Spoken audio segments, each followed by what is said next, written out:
K Pure Math Unit 2, Paper 2, May 2026. Let's begin. Question 1, Part A. Express the complex number 5 minus 3i upon 4 plus 2i in the x plus iy form. So to do this, we need to multiply both the numerator and denominator by the conjugate of the denominator, which is 4 minus 2i.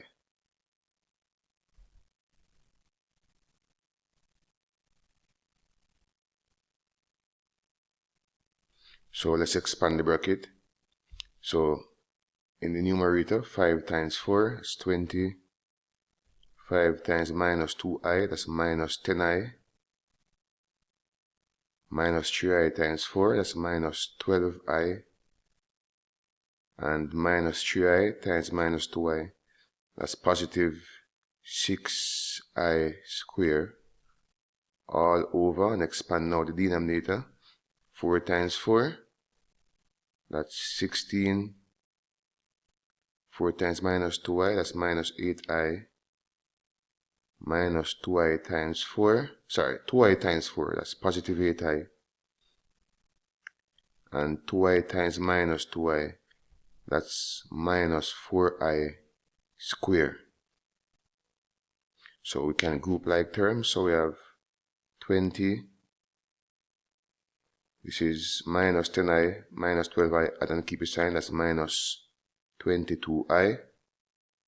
Now, I squared is equal to negative 1. So 6 times I squared is 6 times negative 1. That's negative 6 over 16 minus 8i plus 8i. Cancel out to give 0. Again, I squared is minus y is minus 1. So minus 4 times minus 1.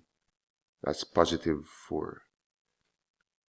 So in the numerator, we'll end up with 20 minus 6.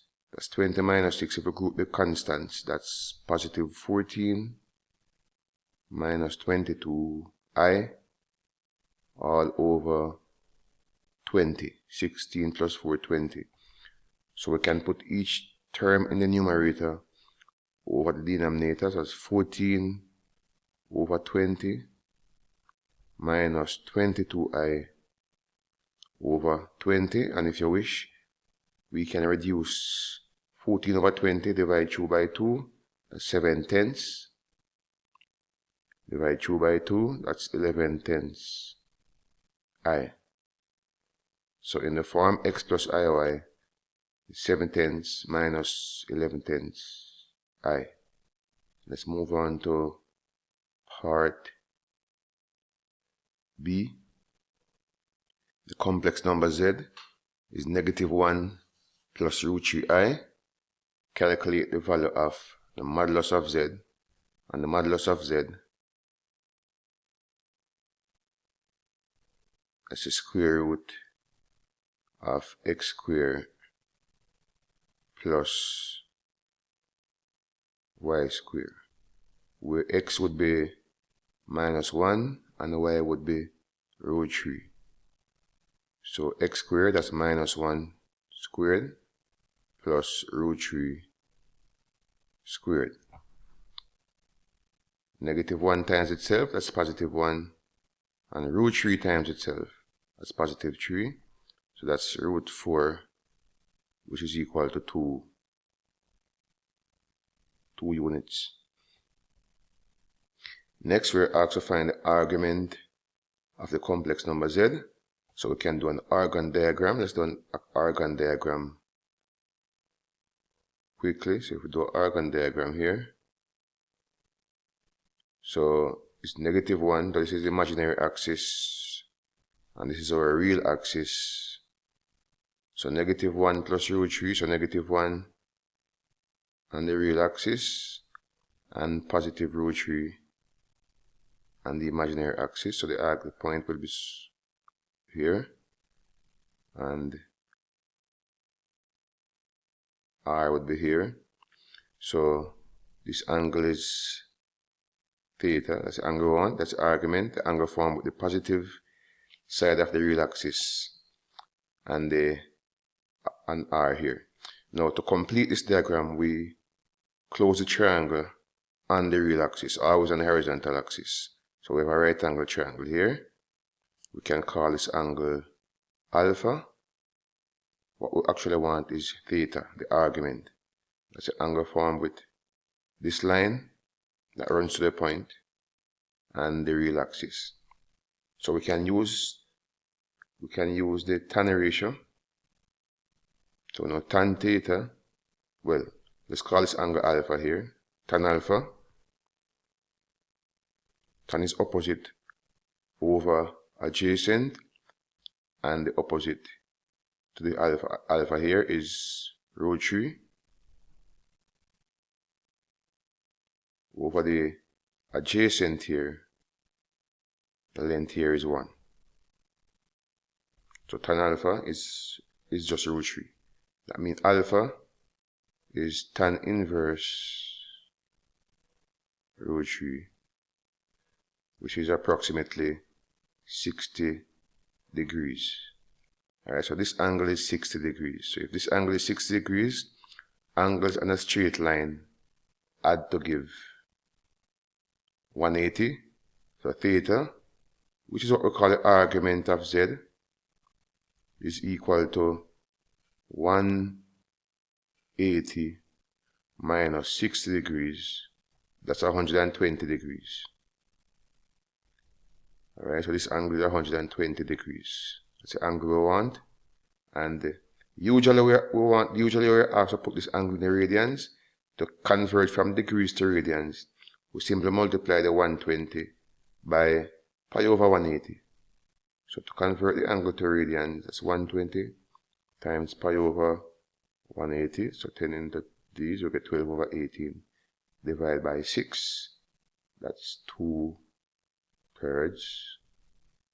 So in the radians, it's actually 2/3 pi. Let's move on.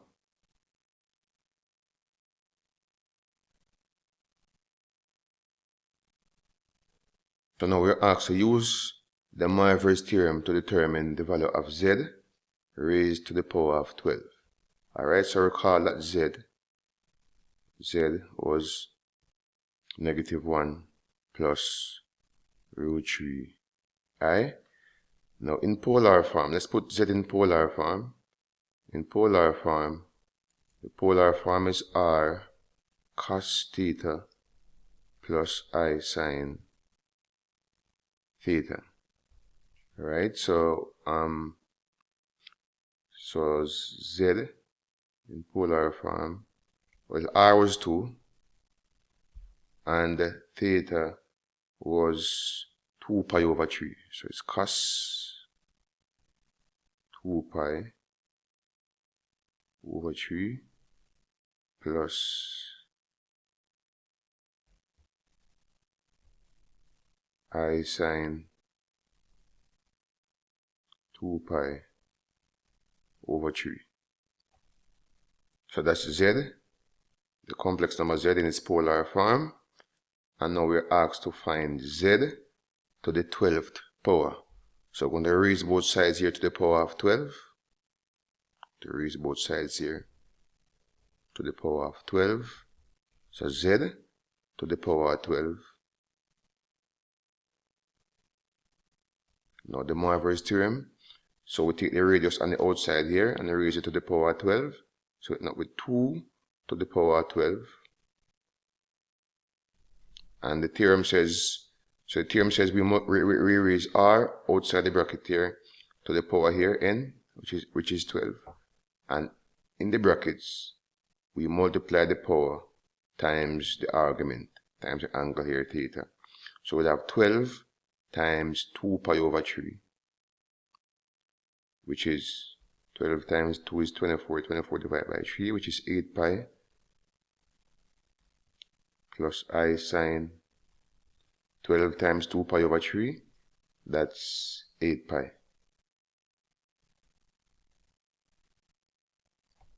So z to the 12th power. Now 2 raised to the power of 12 is 4096. Inside the bracket, we have cos 8 pi. We can use our calculator for that. Cos 8 pi, and by the way, 8 pi is the same thing as 1414 degrees if you multiply 8 by 180. So that's 1, cos 8 pi, that's 1. And sine 8 pi, that's 0. So that's I times 0, which is 0. So our answer is z to the power of 12. It's 4096 times, in the bracket it's just 1. So it's just 4096. Let's move on to part C. The equation of a curve is, and we have the equation here, and now we're being asked to find dy by dx. So this is implicit differentiation. So differentiate y cubed. We use the chain rule, so 3 times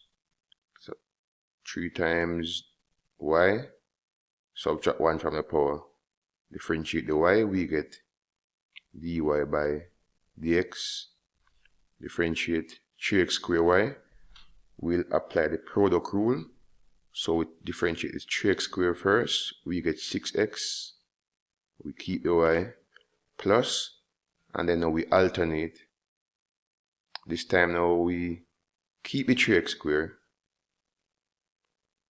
differentiate y, we get dy by dx, plus differentiate 1x, we get 1, differentiate 6 or any other constant, we get 0. So to find dy by dx, we keep all the terms with dy by dx on the left hand side here. And now we have 3x squared dy by dx. On the right, we can group the 6xy, it's negative 6xy. Group positive 1. On the right, it's negative 1. And of course, now we want dy by dx is in 2 terms, so we can factor dy by dx from both terms. So factor dy by dx from the first term, we're left with 3y squared. Factor dy by dx from the second term, we're left with 3x squared. On the right, minus 6xy minus 1. And then to solve for dy by dx, we divide both sides by the bracket to get dy by dx by itself. So 3y squared plus 3x squared. We divide both sides by the same thing. So the bracket, this cancel itself.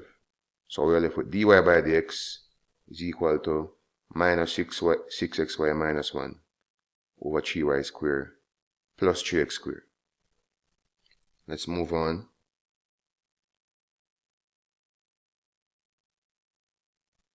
Show that y equal negative x plus pi over 2 is the tangent to the curve y equal log root 1 plus sine 2x at the point where x equal pi over 3. So I want a tangent to this curve at x equal pi over 2. Same as 90 degrees. Alright, so let us rewrite y. So y is the log, natural log, 1 plus sine 2x square root, which is the same thing as square root raising the bracket to the power of a half, right? So let's differentiate. So we have a log function here. One approach we could take is the half. We could bring the half to the front using one of the laws of logarithm. We can bring the half here to the front. So that this is the same as half log 1 plus sine 2x. And then we now differentiate. So dy by dx, keep our half here, constant. And the way we differentiate log functions we differentiate the terms in the bracket and then put it over the original terms. So differentiate the bracket, we get 1. Differentiate 1, sorry, we get 0. Differentiate sine 2x, that's 2 cos, put this in bracket, that's 2 cos 2x all over the original terms in the bracket. That's 1 plus sine 2x. So this 2, we can cancel this 2 down here. So what we have for dy by dx is cos 2x over 1 plus sine 2x. And dy by dx, by the way, give us the gradient of the tangent. Now we can substitute x equal pi over 2. So let's do that. So substitute x equal pi over 2. So let's work out the gradient dy by dx. So that's cos times 2 times pi over 2. So replacing x with pi over 2. So 2 times pi over, so that's cos pi. That's cos pi over 1 plus sine, and 2 times pi over 2. 2x, that's 2 times pi over 2 if x is pi over 2. So that's sine pi again. So cos pi, that's cos 180, that's negative 1 over 1. Sine pi is 0. So negative 1 over 1, which is equal to negative 1. So the gradient of the tangent is negative 1. That's the value we'll use for m. It's the value we use for m. We also need a point that it passes through. And we so we have an x coordinate, x equal pi over 2. And the y, so we can use the equation y equal mx plus c to find c. So we know y is 0, m is negative 1, x is pi over 2 plus c. So 0 equal negative 1 times pi over 2, that's negative pi over 2 plus c. We can group the negative pi over 2 to the left quickly. So c is pi over 2. Separate. So therefore, equation of the tangent,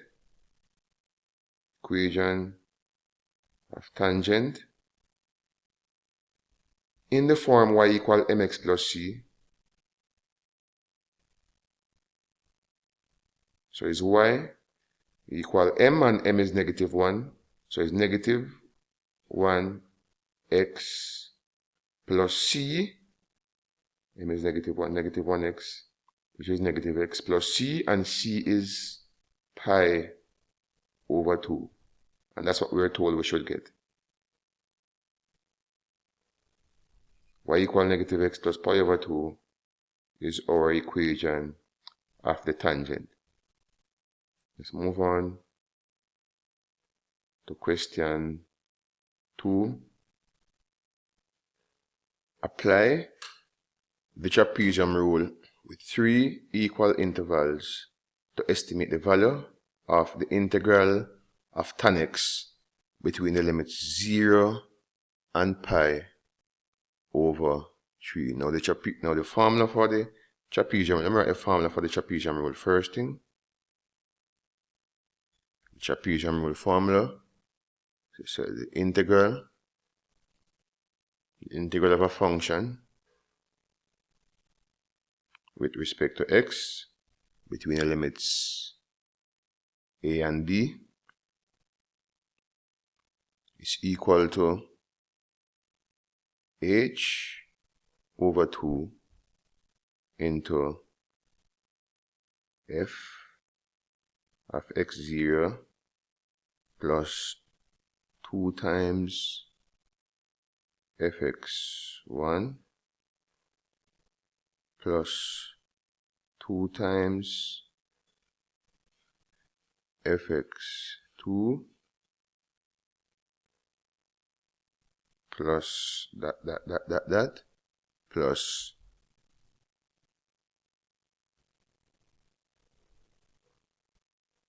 fxn, depending on how many intervals, right? Now let's work out h. Let's work out h, that's the interval, the width of the interval there. So h, the formula for h we use is, so h, that's b minus a over n, where n is the number of intervals. So h would be, well, for this here, this would be your b and we are our a, right? So b minus a, so that's pi over 3 minus 0 divided by n. Well, I have h2. Why do I have h 2 times? So it's pi over 3 minus 0 over n, the number of intervals. We're asked to use 3 equal intervals, so n is 3. That's pi over 3 divided by 3. That's pi over 3 divided by 3. So it's the same thing as pi over 3 times, so 3 over 1, that's the flip, that's 1/3. That's pi over 9. Alright, so h is pi over 9. And now we can solve this now. So let me just continue this. So integral. So again, b is the top limit, pi over 3. A is the bottom limit, 0. Integrating tan x. So outside we have 8, which is pi over 9 divided by 2 into, in the bracket now, we'll have f of x0. So f x0, we start from 0. So x0 is 0. So f of 0 plus 2 times f of x1, and of course we're counting by pi over 9. Alright, so we go, f of x1 will be pi over 9 plus, add another pi over 9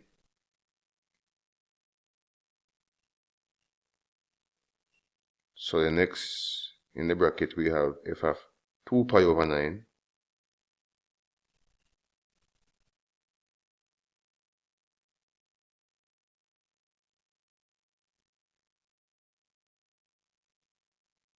and we are going up to, if you think about it, we are going up to pi over 3, and that's 3 pi over 9. So the final thing we're evaluating is 3 of pi over 9. So it's f of 3 pi over 9, same as 1/3. So this will be the final. Yeah, this will be the final one. So we will multiply by 2. So notice how the trapezium will work. So for the final f of 0, the first one f of 0 and the other one, the final one, the coefficients here are 1. All the others, we have 2 in front, alright? So this is pi over, just that is where we stop.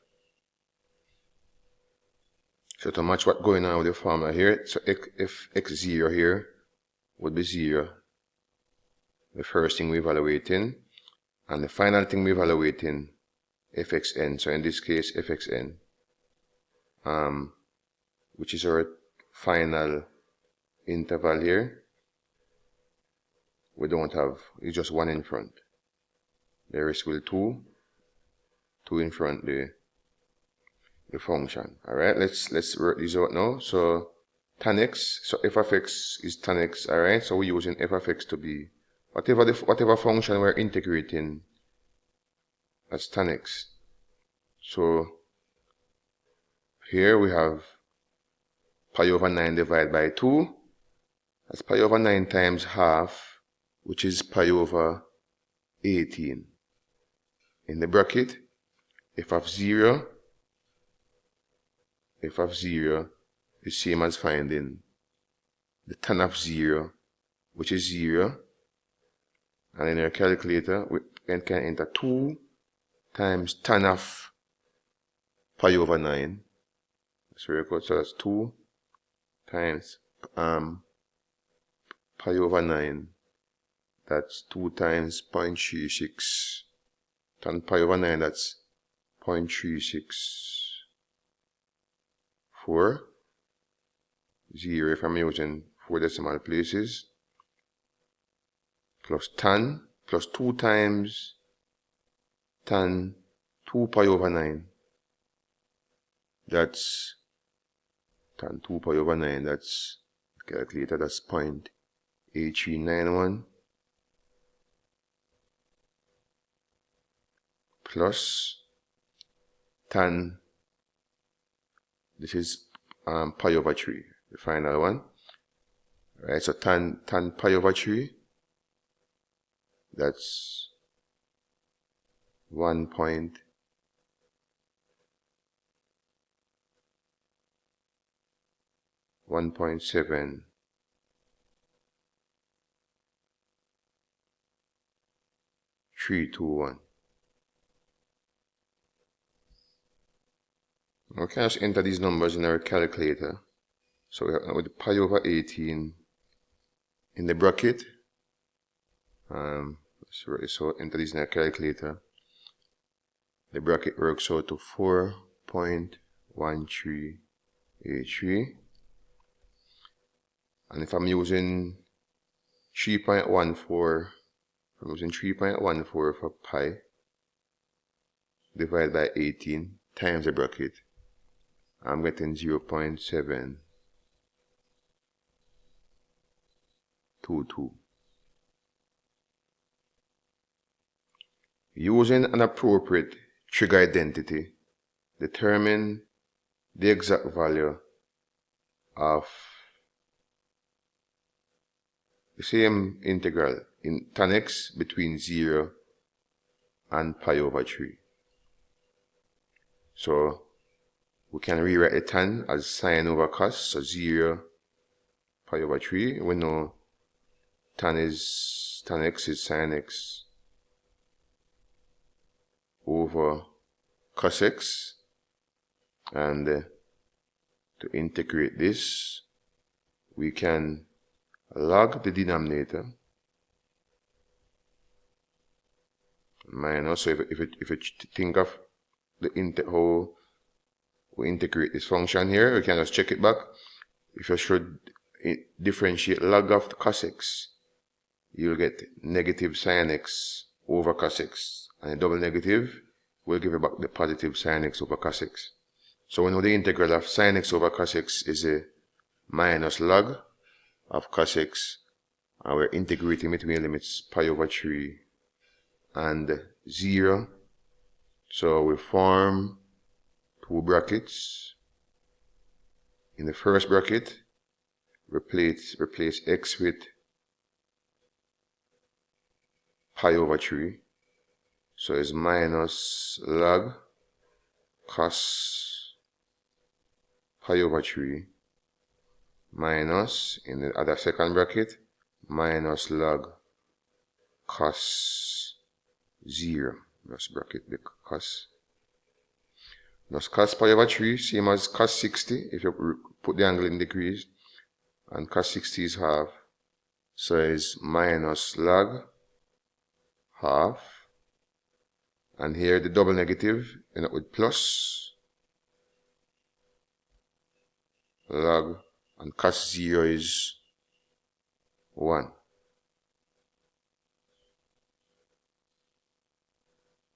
So the log of 1 is 0.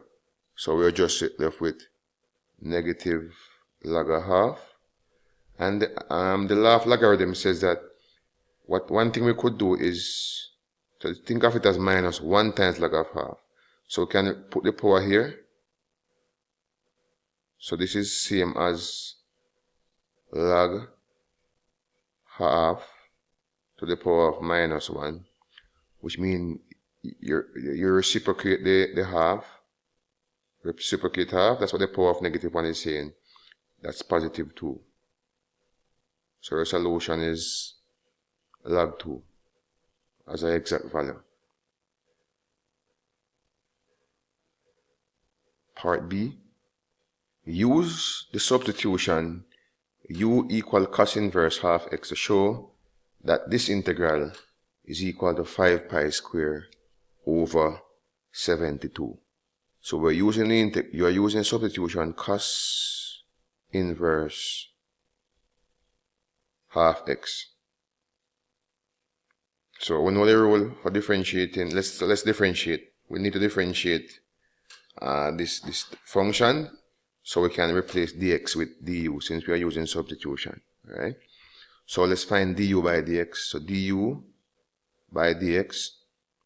Now since we're differentiating an inverse trig function, cos inverse, the rule for differentiating cos inverse is minus the derivative of u, that's u prime, means u differentiated, over the square root of 1 minus u squared, where u represents whatever is in the bracket.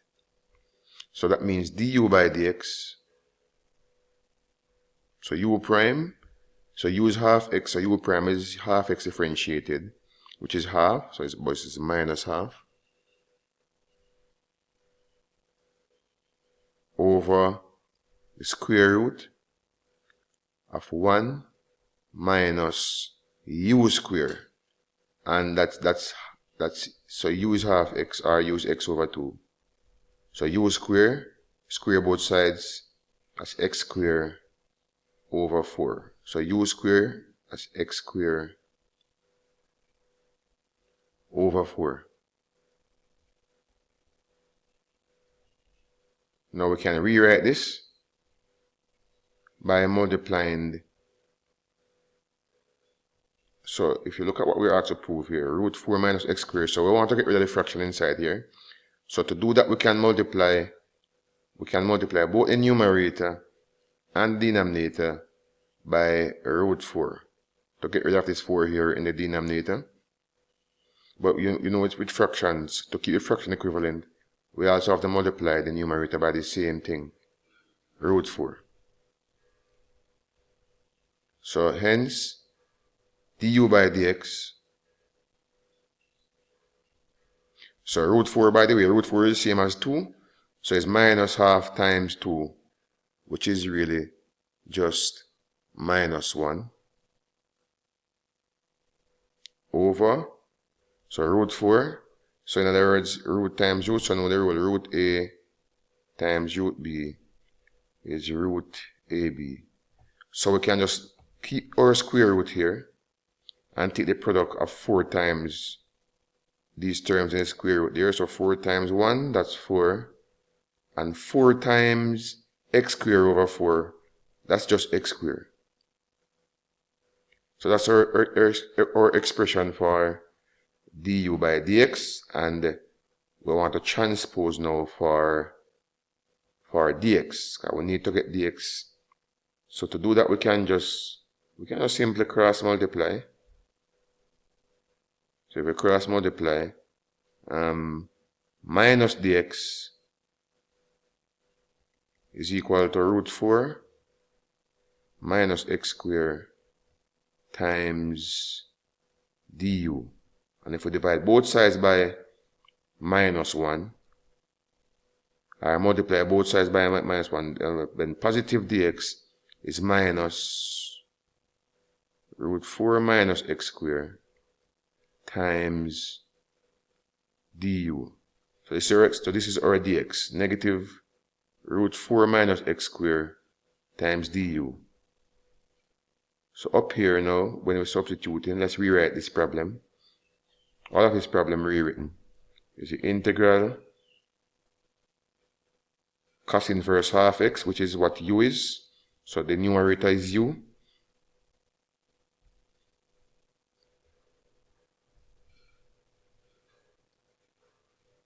The denominator is root 4 minus x squared times dx, but we just found dx to be minus root 4 minus x squared du. So minus root 4 minus x squared, that's dx, it's minus root 4 minus x squared du. And let me just put the minus outside here. So these cancel themselves. So we are left with minus the integral of u du. So if we integrate u, we get add 1 to the power u squared divided by 2. Add 1 to the power divided by the new power. And I won't keep my integral sign now, since that's what I get when I integrate. Alright? Now the limits. Alright, let's deal with the limits now. Alright, so original limits are 0 and 1. So since we are integrating with respect to u, we can change our limits. So let's look at the bottom limit. Alright, so the bottom limit, u equal cos inverse half x. So when u is 0 and 0 is the bottom limit, well, when x is 0, bottom limit in terms of x, right? When x is 0, we get the bottom limit, replace x with 0. So u equal cos inverse half times 0, which is 0. And cos inverse 0, that's 90 degrees, or pi over 2. So the bottom limit I replace with pi over 2. The top limit is when x is 1. When x is 1, u equal to cos inverse half times 1. So it's cos inverse half. And cos inverse half, that's 60 degrees, or pi over 3. So replacing when x equal 1, the u limit is pi over 3. So to evaluate this, let's separate this. So evaluate this, we form two brackets. In the first bracket, replace u with pi over 3. So that's minus pi over 3 all square.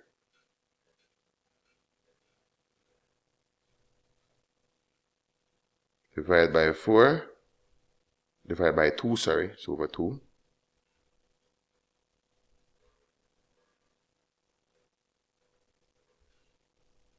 Minus u squared, that's pi over 2 all square.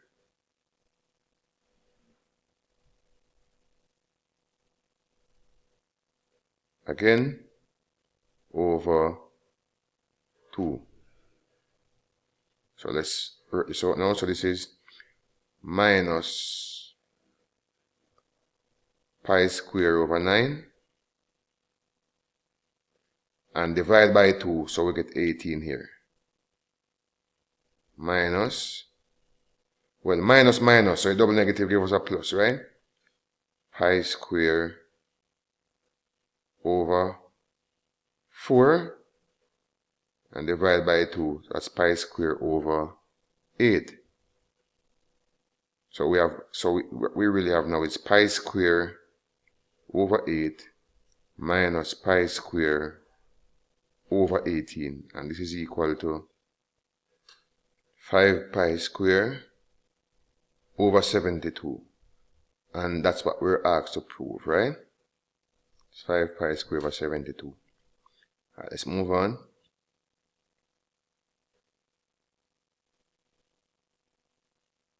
It is given that I, the integral, subscript n is equal to sine n theta between 0 and pi, where n is 0 or greater. Show that the integral in is n minus 1 over n times I subscript n minus 2. So we're going to do this using by parts. So first we're going to rewrite in. We're going to rewrite in as the integral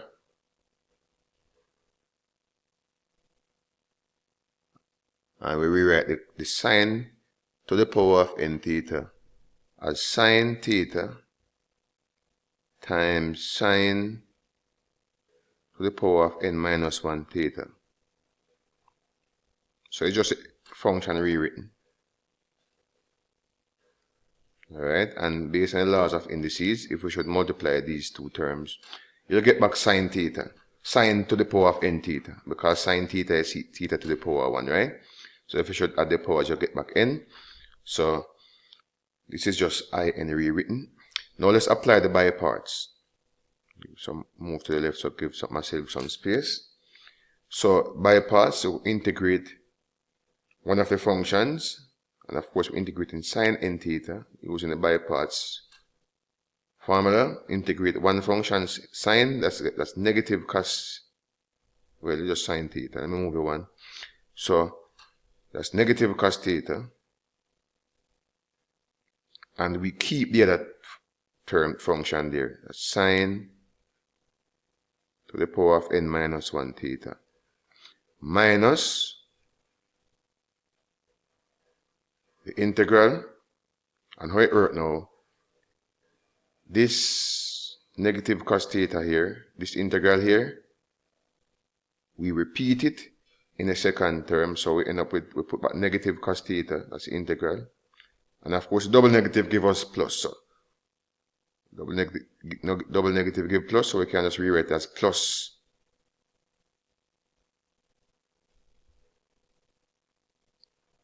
and then the other function now, we differentiate it. Alright, so differentiate the sine to the power of n minus 1 theta using a chain rule. Look at it like this. We're using a chain rule to differentiate. So multiply by the power n minus 1. Let me just do something here. So let's move this here closer. So multiply by the power n minus 1. Then put the n minus 1 outside here since it's a constant. Can put it outside. And then we subtract 1 from the power. So when we subtract 1 from the power,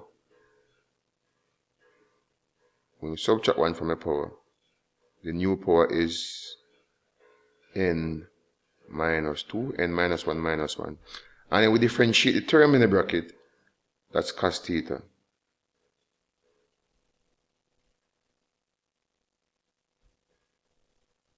And we know cos theta times cos theta, that's cos squared. So we end up with in equal negative cos theta sine n minus 1 theta plus n minus 1 into, and the cos times cos, that's cos squared. So that's cos squared. Alright, I'm going to put sine n minus 2 theta, that's what this is. Cos times cos, that's cos squared theta. But we know cos squared theta is 1 minus sine squared. So we can replace the cos squared with 1 minus sine squared. So continuing, so in is minus cos theta sine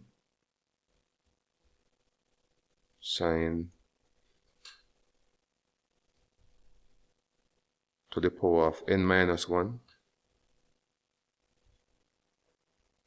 theta plus n minus 1 integral. And by the way, this, remember the limits 0 to pi. So put the limits pi at 0.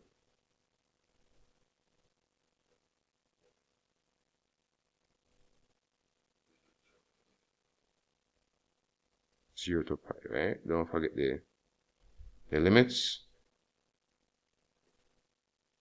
So n minus 1, and we're going to rewrite cos square as 1 minus sine square theta.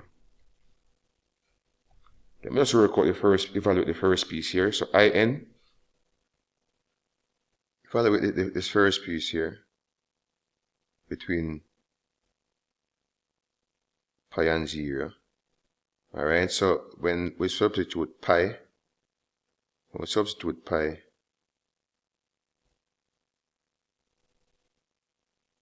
0, when you substitute pi, sine pi 0, so everything here will be 0, and cos, well, sine pi 0, and sine 0 is also 0. So all of this will work out to be 0. Alright? Continuing with here, so we have n minus 1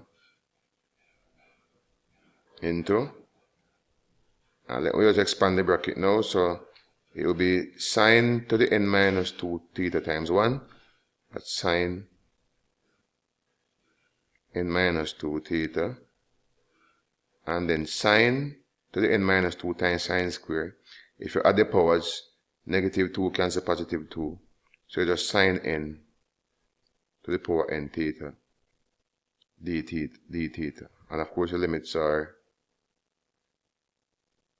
0 and pi. Let's continue.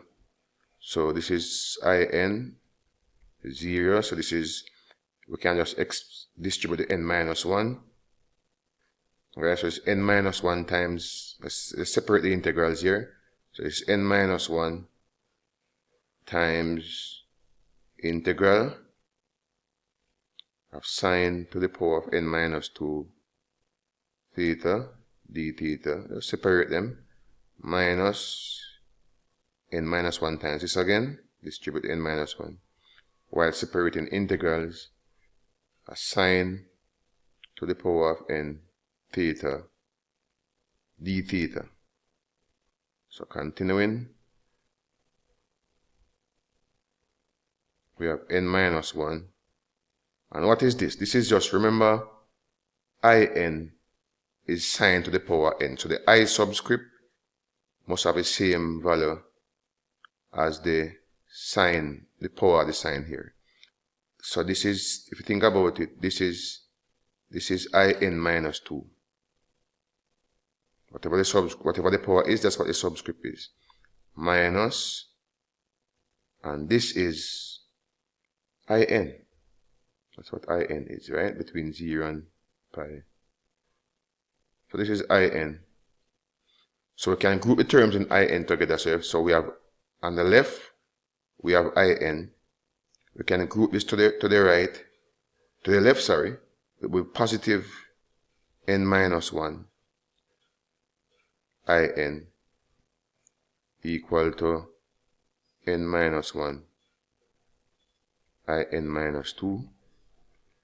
If we expand, so we have in plus, and multiply each term in the bracket by in, so in times n, that's in minus in, well, in times minus 1, that's minus in, equal n minus 1 in minus 2. So positive in cancel negative in. So it's in equal n minus 1 over in minus 2. So to solve for in, to transpose, we divide both sides by n. Divide both sides by n. Cross out too much there. So n cancel n. So we're left with in equal to n minus 1 n minus 2 over n, which is what we were asked to prove, right? In is n minus 1 over n into in minus 2. Alright, let's move on. And then we're asked now to verify that I1 is equal to 2. Now recall that In is the integral of sine n theta d theta. So to evaluate I1, we simply replace the n with 1. So I1 is the integral of sine to the power 1, which is just sine theta d theta. Alright, so if we integrate that, integrate sine, that's negative cos theta between the limits pi and 0. So to evaluate this, we form two brackets. In the first bracket, replace theta with pi. In the second bracket, replace theta with 0. So it's negative cos 0. Alright, so negative cos pi. Well, cos pi is negative 1. Cos pi is negative 1. So it's negative 1 that's positive 1 in the bracket there. And a double negative give you a plus. Cos 0 is also 1. So I1 is equal to 2. Hence, determine the value of I7. So to get I7, so we know I1, we can go by 2 each time, so we can work out I3. So based on it, let me write the formula again. So we have the formula, remember the formula that says, the reduction formula, that In is n minus 1 over n, In minus 2. So In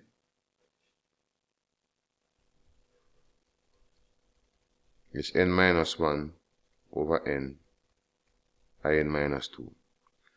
So we just found I1, we can find I3 now. So I3, replace n with 3. So I3 will be 3 minus 1, that's 2, over n, which is 3. N is 3, so 3 minus 2, that's I subscript 1. And we just found I subscript 1 to be 2. So it's 2/3 times 2, that's 4/3. And go up, we can also get I5. I5, replace n with 5. So that's 5 minus 1, which is 4, over n, which is 5. Times I, subscript 5 minus 2, that's 3. But we just found I3 to be 4/3. So that's 4/5 times 4/3. That's 16 over 15. And finally, I7. Again, replace n with 7, so 7 minus 1. That's 6 over n, which is 7, times I, 7 minus 2, that's I5. But we just want I5 to be 16 over 15. So that's 6 over 7 times 16 over 15, which is 32 over 35.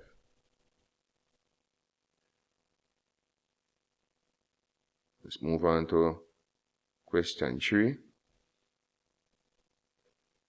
Consider the sequence AN, where AN so AN, right now AN is 1 over 3 to the power of n minus 1. The power is n minus 1. Now we're asked to state the first 4 terms of the sequence. So let's find A1. So A1, to get A1, you should simply replace n with a 1. So A1 is 1 over 3 to the power of 1 minus 1. That's 0. I know the value of 3 to the power of 0 is 1. So it's 1 divided by 1, which is 1. Let's find A2. A2,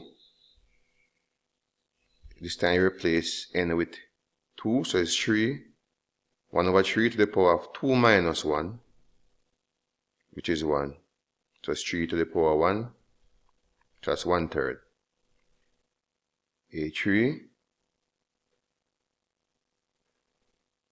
that's 1 over 3 to the power of 3 minus 1. And 3 minus 1, that's 2. So it's 1 over 3 squared, which is 1/9. And A4 is 1 over 3 to the power of 4 minus 1. And 4 minus 1, that's 3. 3, the base is 3, right?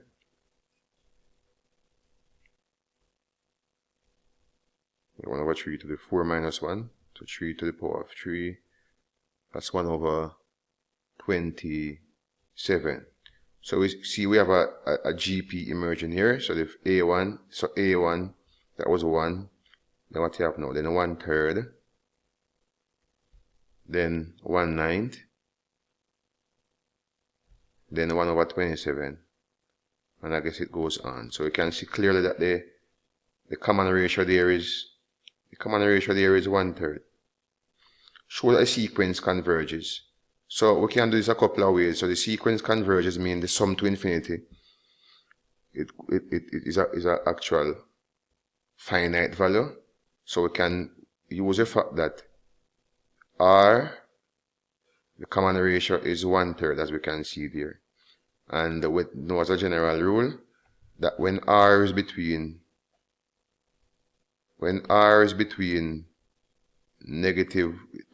and -1, the series converges.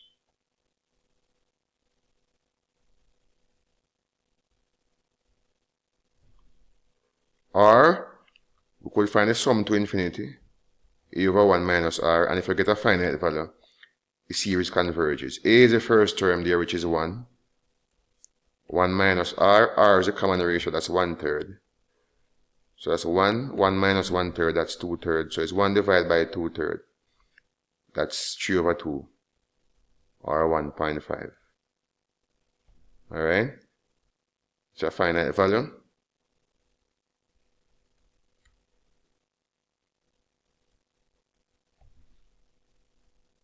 So therefore, or hence, the series converges. So whichever argument you could use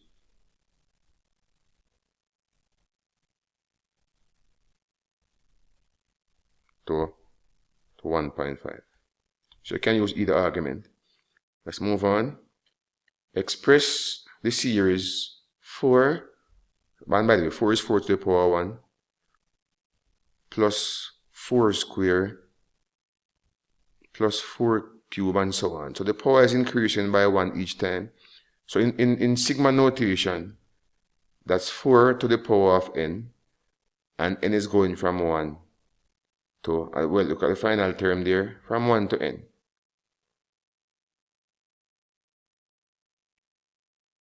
So let me use a different letter. Let me do a different letter.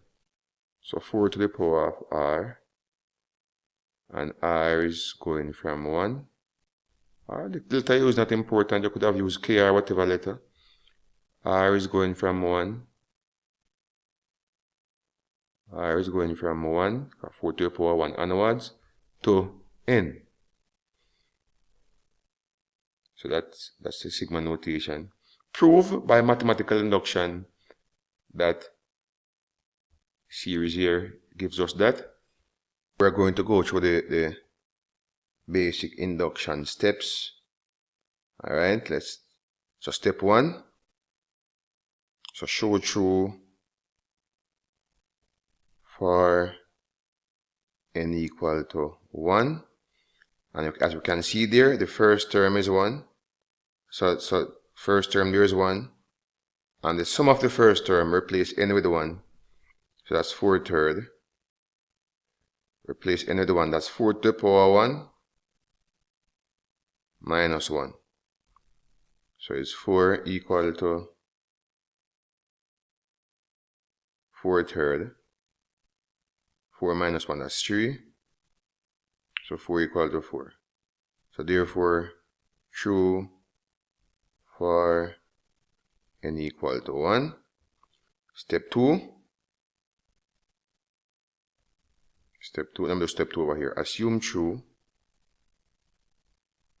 for n equal to k.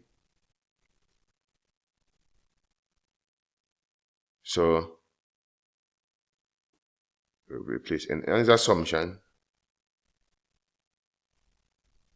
4 to the power of k, replace n with k everywhere. That's 4/3 in the bracket. 4 to the power of k minus 1. And then the final step is to show through, put it down here. So step 1, step 2, and I put step 3 down here. Step 2 is a show through for n equal to k plus 1. So on the left hand side, so continuing from step 2, we're going to add a term. Alright, so on the left hand side, so we have 4 plus 4 square plus 4 cube plus that 4 to the power of k. And the terms that comes after 4 to the power of k is 4 to the power of k plus 1. Alright, notice the powers in the terms are going up by 1. Alright, on the right hand side, the summation, to get the summation, replace k with k plus 1. So 4 to the power of k plus 1 minus 1. Now our job is to show, let me put a question sign here. Our job is to show that both sides are equal to each other. So it can start from the left hand side. So the left hand side, let's rewrite the left hand side. That's 4 plus 4 square plus 4 cube plus that plus 4k, 4 to the power of k plus 4 to the power of k plus 1. Our job is to show that what we have on the left hand side here is equal to what's on the right hand side. Now from step 2, the summation of 4 to the power of k is equal to this on the right hand side here.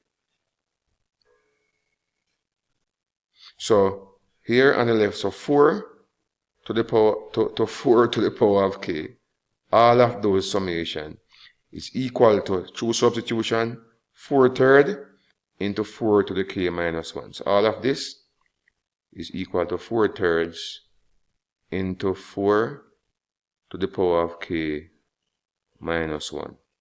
And then remember, on the outside here we have 4 to the power of k plus 1. So we want to show that all of this is equal to what we have here on the right hand side. So one thing we could do maybe is expand the brackets. So if we expand, so we have 4/3 times 4 to the power of k.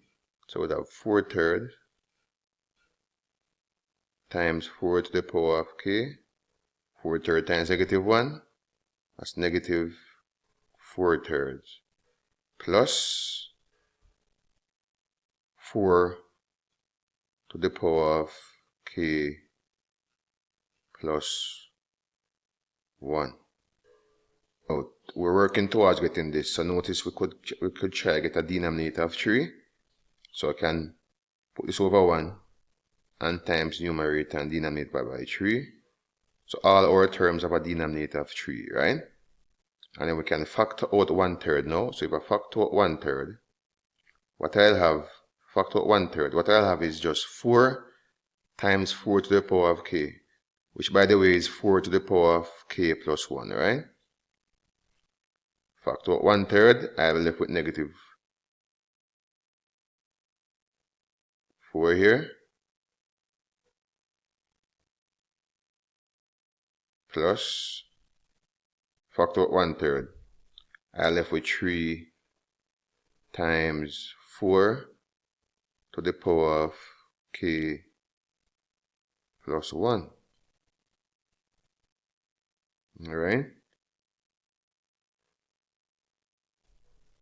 So what we end up with now is amount of space is 1/3. So we have 3 of this term plus 1 of this term. So if we group these terms, 3 of this, 1 of this, so we have 4 of this term. 1 of the 4k plus 1 here, and 3 of the 4k plus 1 here. So we have 4 terms, 4 to the k plus 1, alright? And then we have minus 4. So we can also factor out 4. So factor out 4. So we'll end up with 4/3 outside the bracket here. In the bracket, we'll have 4 to the power of k plus 1 minus 1. Factor out 4 again from the bracket here. And that's what the right hand side is. That's what we're asked to prove.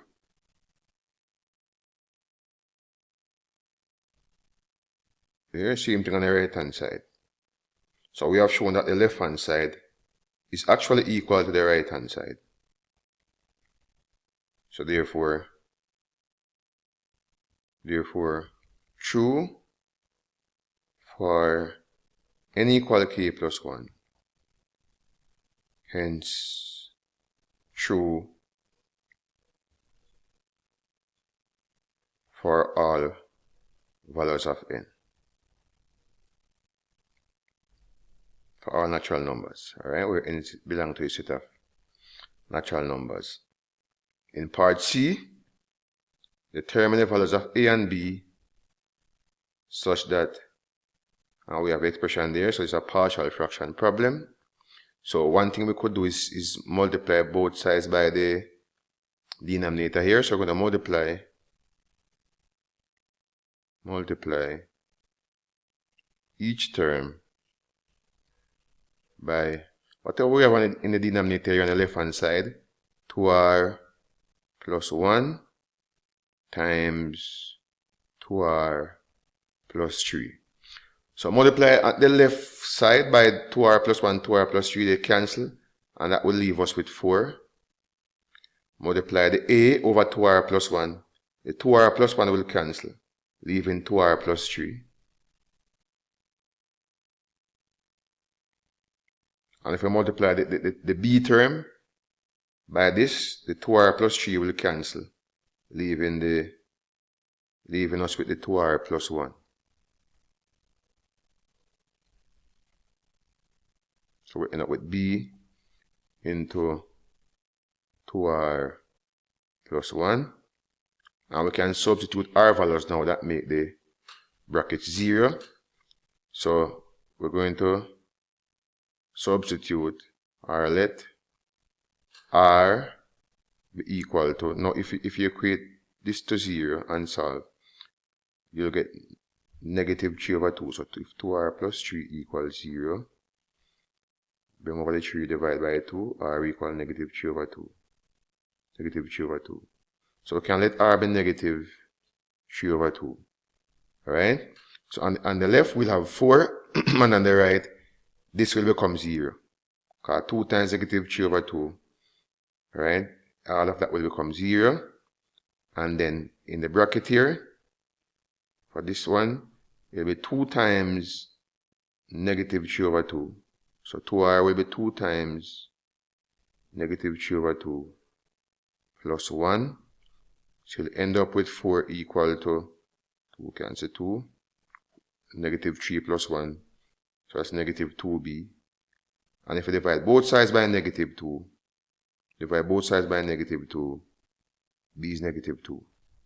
Also, you can let r be equal to the value that makes the second bracket 0. So you can let r be equal to, should be solved, negative half, right?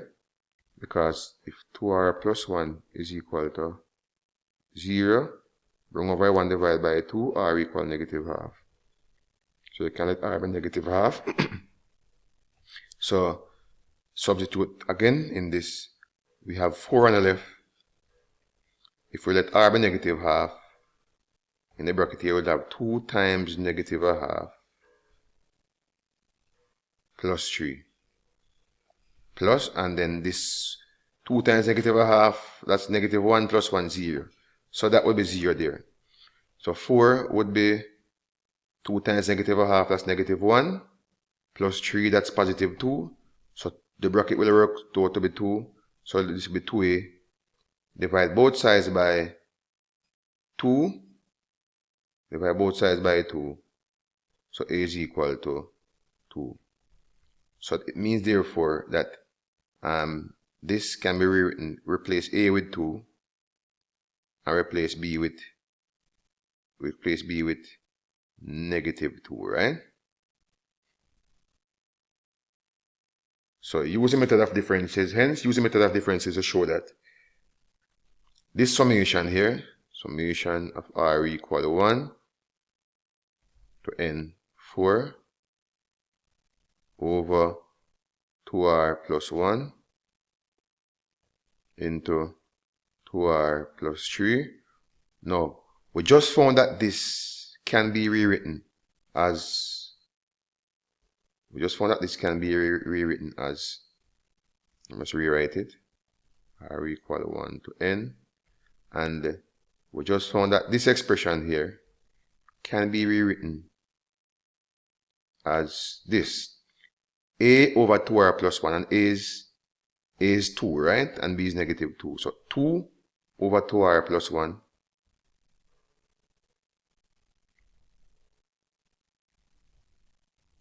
and it's plus b, and b is negative 2, so it's negative 2 over 2r plus 3.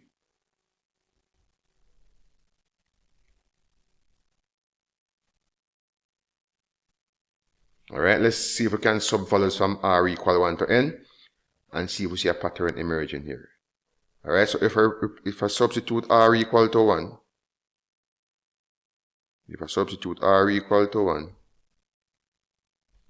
and r is 1, I'll get 2, and r is 1, I'll get 2 over 2 times 1 plus 1, that's 2/3. R is 1, 2 times 1 plus 3, that's 5, so that's 2/5. Alright, continuing. Then I substitute when r is 2. When r is 2, is 2 over 5. And r is 2, 2 times 2 plus 3, so it's 2 over 7. Let's do a couple more. Let's do one more.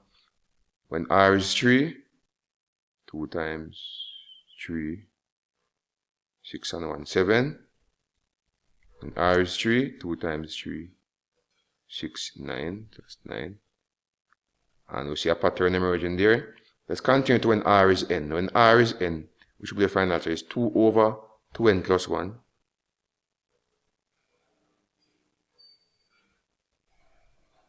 And when r is n, is 2 over 2n plus 3.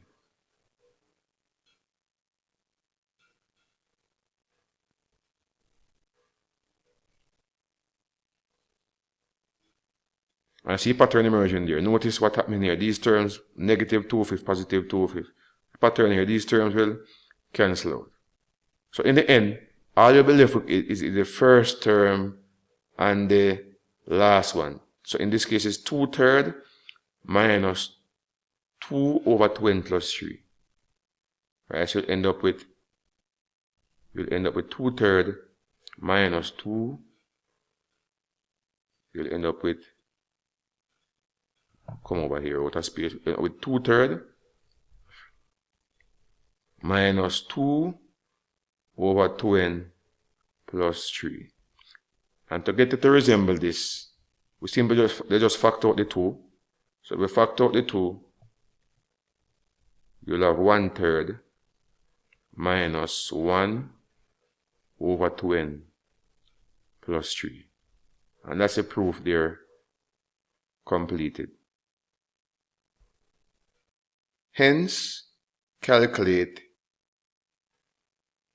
this expression here from r equal to 1 to infinity. Now, we just show that this thing here is equal to, where is it? We just show that this is 2 into 1/3 minus 1 over 2n plus 3. So we just showed that this is 2 into 1/3 minus, what was it again?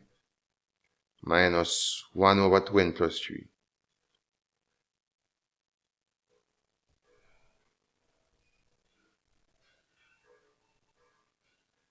Alright, and we'll also calculate the sum to infinity. So we simply substitute n equal infinity. So substitute infinity for n. Since we're told, we know we can use this formula.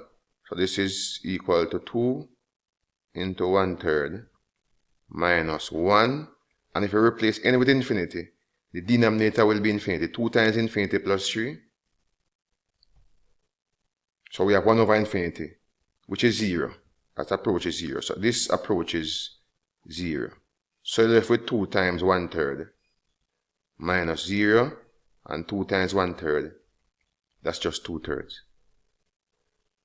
Let's move on to question 4. Obtain the Maclaurin series expansion of f of x equal e to the power of 2x up to and including the term in x to the 4th power. So we know the Maclaurin series formula. Maclaurin series formula, that's f of 0 plus f prime 0 times x plus second derivative evaluate at 0 x squared over 2 factorial. We're going up to the term to the 4th power, right? So third derivative evaluated at 0 x cubed over 3 factorial plus the 4th derivative up to the power of x cubed x to the 4th power over 4 factorial. So we need to find up to the 4th derivative. Let's do that quickly. So we know, alright, let's work it. So f of 0. So f of x. So f of x equal e to the power of 2x. So f of 0 is e to the power of 0, which is 1. First derivative is 2e to the 2x. Evaluate at 0. That's 2. E to the power 0 is 1, right? Second derivative, multiply by 2. So that's 4e to the 2x. Evaluate at 0. That's 4. Third derivative, 8e to the power of 2x. Evaluate at 0. That's 8. And the final, fourth and final derivative is 16e to the power of 2x. Evaluate at 0. We get 16. So we substitute these in the formula here. So f of x, which is e to the power of 2x, right? E to the power of 2x, that's what f of x is.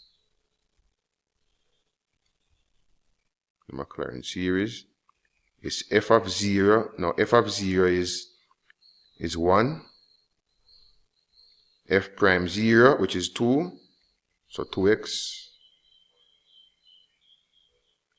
F double prime 0, that's 4. So that's 4x squared. Divide by 2, that's 2x squared.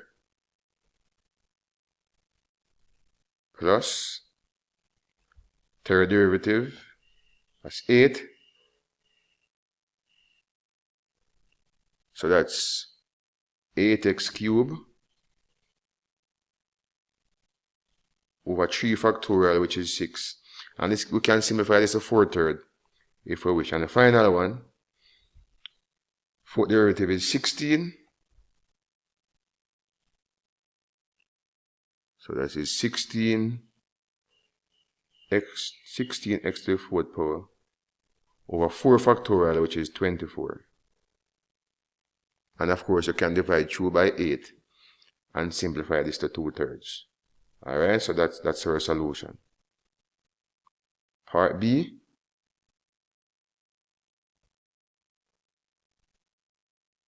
Obtain the binomial expansion of 8 plus x to the power of 1/3 in ascending powers of x up to and including the term in x squared.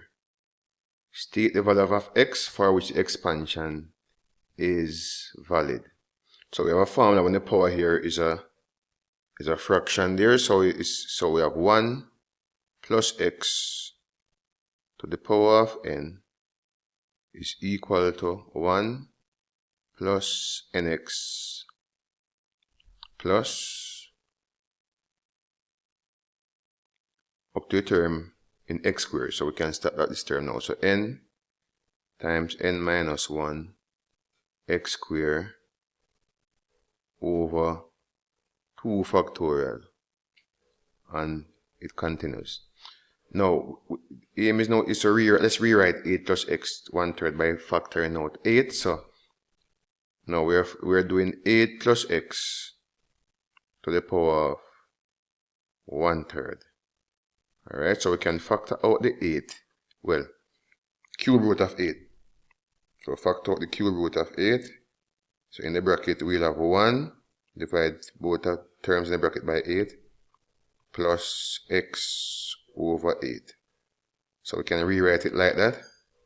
And of course, well, 1/3. And of course, 8 cube root of 8 is 2. So we have 2, 1 plus x over 8 to the power of 1/3. So in this formula, n would be x over 8. In the formula, n would be x over 8. Alright? N would be 1/3, sorry. N would be 1/3. N is a power. And the x, you're going to replace x with x over 8. Alright, that's the second term here. So let's do this now. So we have 2, we use a square bracket there.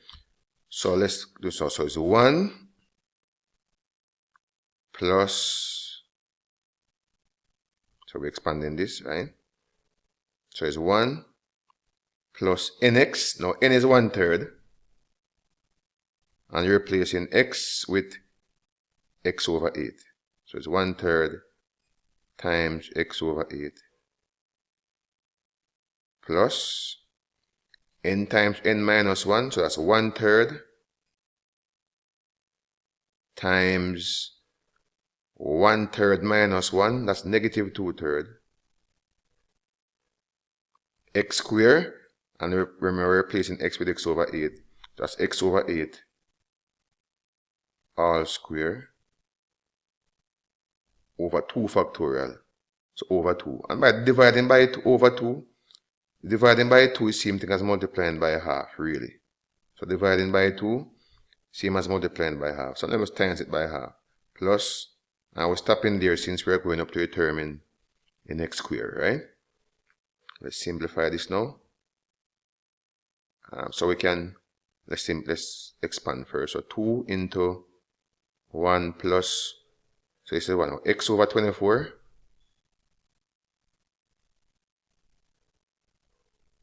And this will be a negative term. Alright, so we know x squared, so this is, well, this positive 2 cancels this 2 down here, so it's just x squared, and in the denominator now you have 8 squared. 8 squared is 64,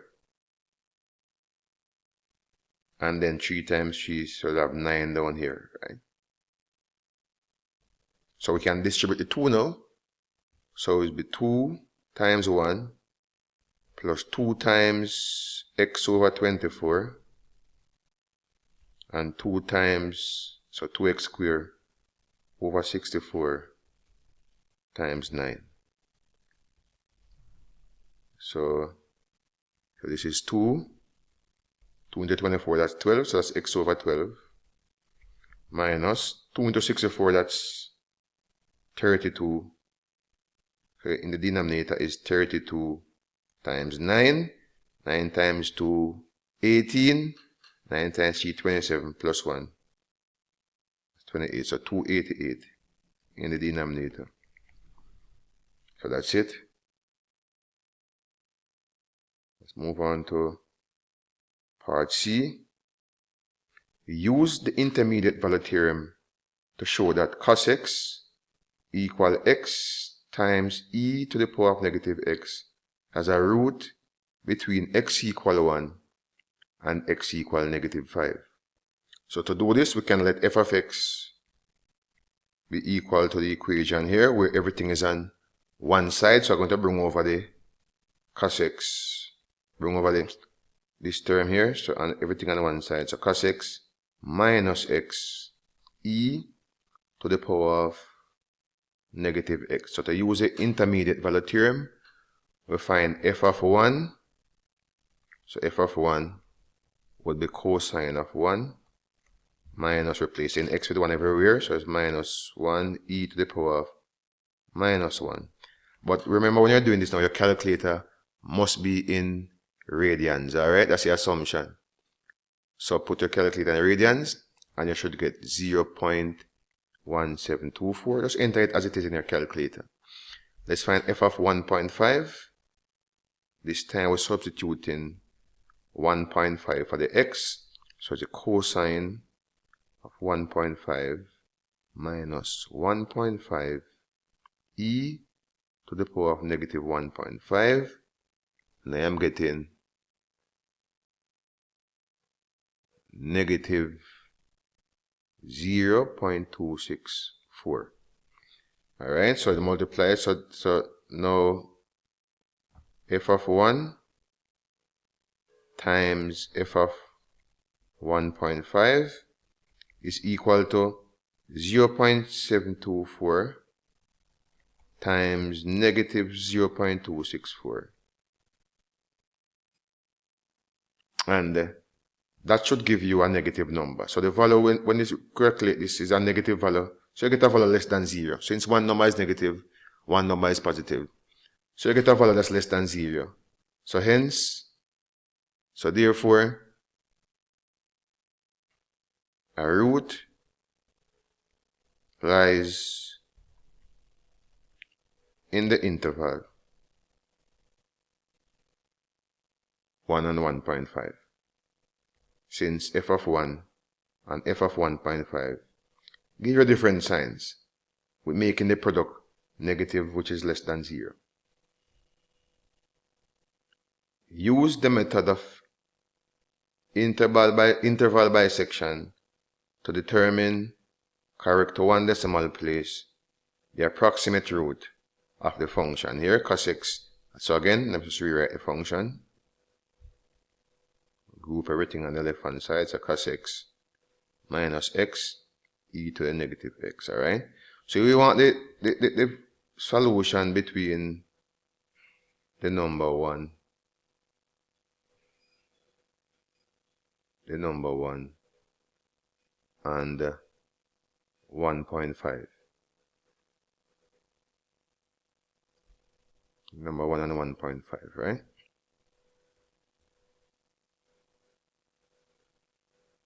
When we found f of 1, we get a positive number. And when we found f of negative 1, f of 1.5, we get a negative value. So we know our root lies between 1 and 1.5. So bisect this interval, meaning the midpoint, which would be 1.25. If you're not sure, just add 1 and a 1.5. You get 2.5, you divide that by 2. So 1.25. So let's find f of 1.25. So f of 1.25 is replace x with 1.25. That's a cos or cosine 1.25. Remember the angle must be in the calculator mode must be in the radians. Minus, replace x with 1.25. You get e to a negative 1.25.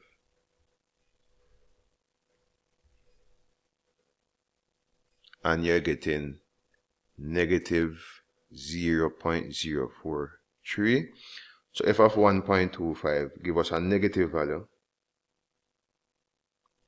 So now we know the root is somewhere between 1 and 1.25. But they only enter to one decimal places, so we don't know if it's whether it's 1.1 or 1.2. So we need to go again. So we're going to bisect this interval, and we do that by adding the two values and divide by 2. So you add them, you get 2.25, divide by 2, you get 1.125. Let's find f of 1.125 now. F of 1.125. This time replacing in the function, replacing x with 1.125. So cos 1.125 minus 1.125 e to the power of negative 1.125, and you get 0.065, which is a positive value. So f of 1.25 is a positive value. So we know the root is between 1.125 and 1.25. So the signs are opposite. So we're going to bisect this interval, 1.125 and 1.25. So we can add them and divide by 2. We get 1.1875.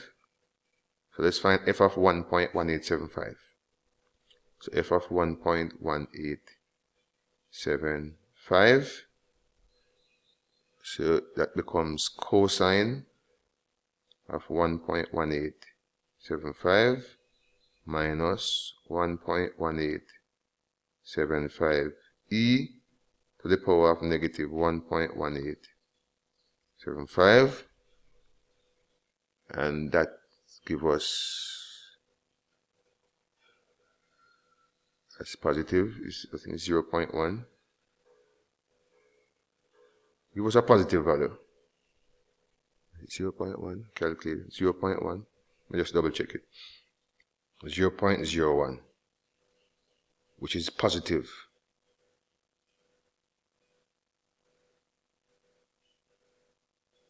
Which is positive. So we know the root lies between 1.1875 and 1.25. So it's definitely 1.2 to 1 decimal places. So the root, we know it lies between 1.1875, since the f of 1.1875 is positive, and between 1.25, because f of 1.25 is negative. So it lies in this interval. So we can just average these, and we should get the root to 1 decimal place, which is 1.2 to 1 decimal point. Let's move on to part D. The equation x to the 4th power plus x minus 13 has a root in the interval 1, 2. Use the Newton-Raphson formula to show that for n greater than or equal to 1 with a given initial estimate x1. Alright, so we know the formula for the Newton-Raphson. For Newton-Raphson, the formula is x subscript n plus 1 is equal x to the x subscript n minus f of xn over f prime xn. So that's the formula we use for Newton-Raphson. So by the way, so f of x is a function here. That's f of x. We also need f prime. Put f prime here. F prime x is just the derivative of the function. That would be 4x cubed. Differentiate 1x, you get 1. Differentiate 13, you get 0. Alright, so x subscript n plus 1 equal xn. And then now you substitute in the numerator here, you substitute xn for x in the function. So x to the 4th power is xn to the 4th power plus x, so x place x with xn minus 13. In the denominator now, you substitute xn for x in the derivative. So f prime xn, so it's 4 xn cube plus 1. And then now it is a proof, so we want to bring everything under one common denominator. So we can just put this over 1. and then cross multiply. So x subscript n plus 1. The denominator 4x cubed n plus 1. Now we can simply cross multiply to get a numerator, right? So xn times the terms here in the denominator. So xn times 4x cubed n, that's 4x to the 4th power n, and x to the n times 1, that's x to the n. And then now you're multiplying 1 times that, but it brings a negative, so it's negative 1 times every term in the bracket here. So it's negative xn to the 4th power minus xn, and then negative 1 times negative 13, that's positive 13. So now we can group like terms. I'm out of space. Group like terms. So xn plus 1 is equal to group like terms now. So you have 4 of this term minus 1 of this term. Leave us with 3x to the 4th power, right? xn to the 4th power. And then positive xn cancel negative xn. So we're left with just 13 in the numerator. And the denominator is what it is, 4x cubed plus 1. Which is what we're asked to show, right? And then, hence or otherwise, use the Newton-Raphson method with initial estimate x1 equal to calculate the 2 decimal places a new estimate for x4 of the root. Alright, so let's start at x2. So we know x2, to get x2 in the formula here, you replace n with 1. Alright, so x2, replace n with 1. So x2, 1 plus 1, 2. Replace n with 1. So this will be 3 x1 to the 4th power plus 13 over 4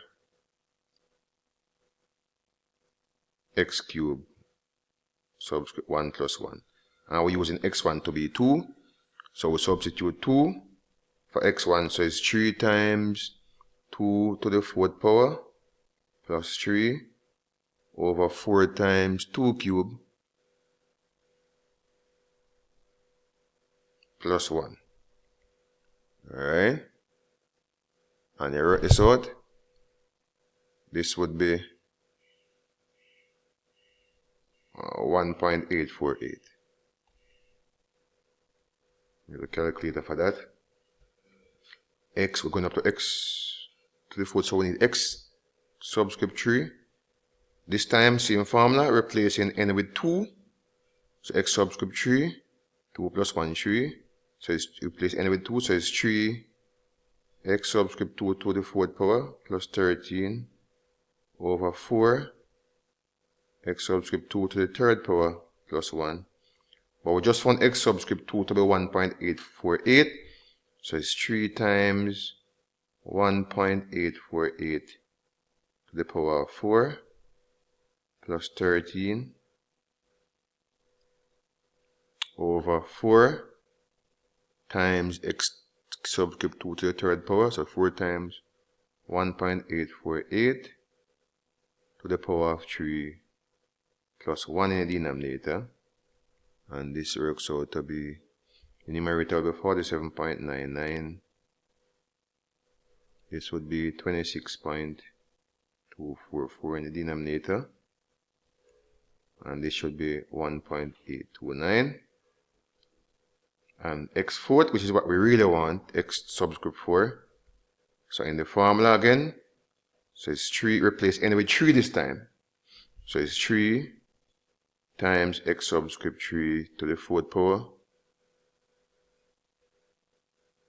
plus 13 over 4 times x subscript 3 all cube plus 1. But now x subscript 3 is 1.829. So it's 3 times 1.829 to the power of 4 plus 13 over 4 times 1.829 to the power of 3 plus 1, and this so what now? The numerator is 46.572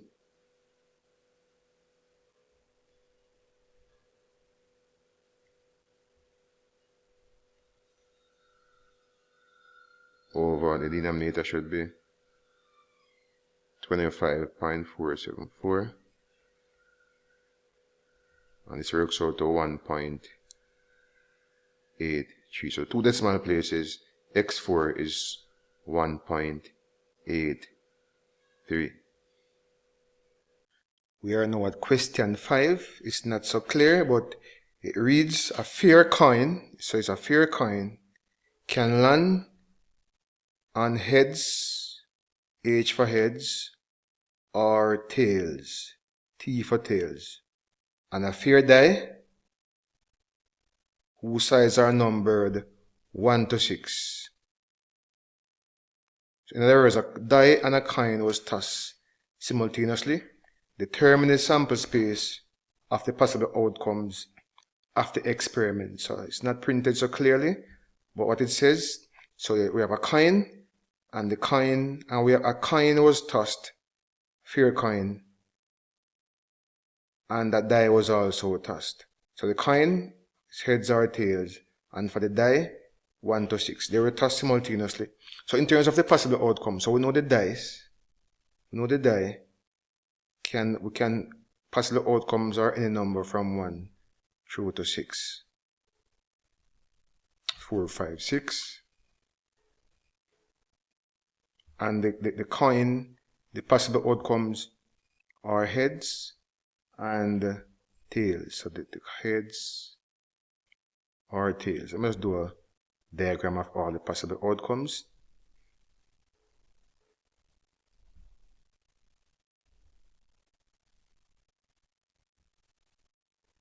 So in terms of the possible outcomes,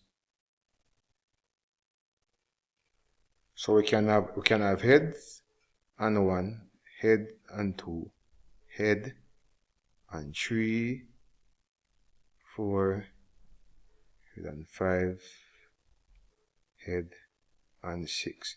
And for the tail, same thing, can have tail with 1, tail with 2, tail with 3, and so on. And if you should count these up, there are, so that's a sample space, tail and 4,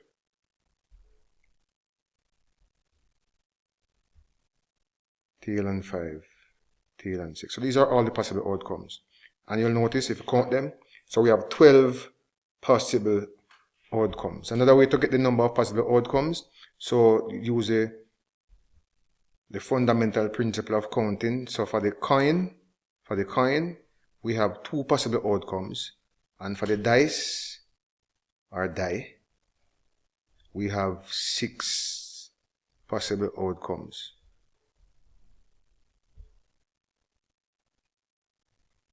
So if you multiply the number of ways they can occur together, 2 times 6, 12 possible outcomes.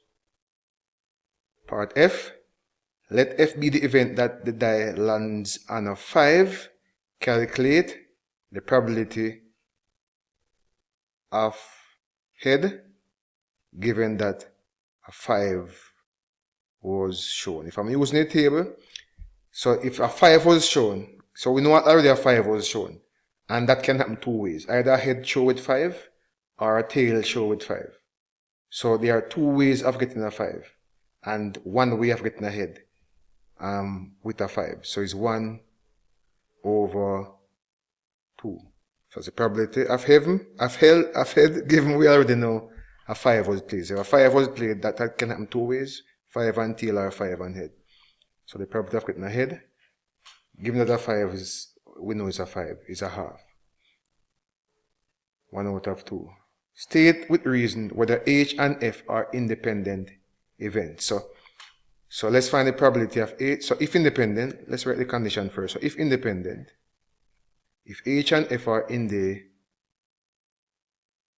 independent, the probability of H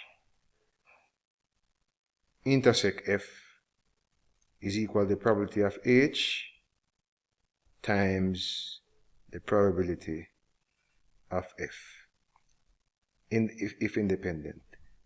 So h intersect f is the probability of h and heads and 5 occurring together. Alright, so heads and 5 occurring together, that's, so heads and 5, that's 1, heads and 5 together, that's 1 out of 12 possible outcomes, so 112, heads and 5. Probability of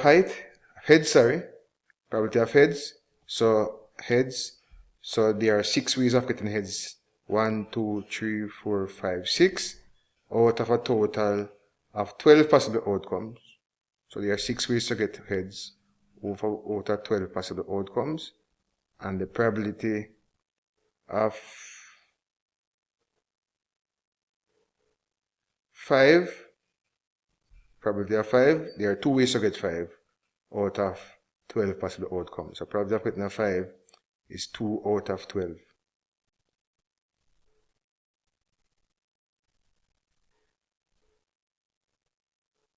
So as we can see, the left hand side is 112. The right hand side here is, so kind of circle it out, 6 into 12, that's half. 2 into 6, that's 2 into 12, that's 1 6. So half times 1 6, that's 1 12. So we can see that h intersect f, the probability of h intersect f, is same as the probability of h times the probability of f. So they are equal. So since they are equal, therefore h and f are independent events.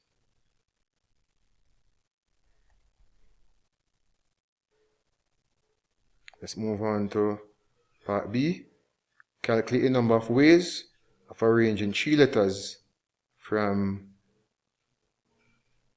6 letters in the alphabet. Alright, so we only have space. Let's use the box method.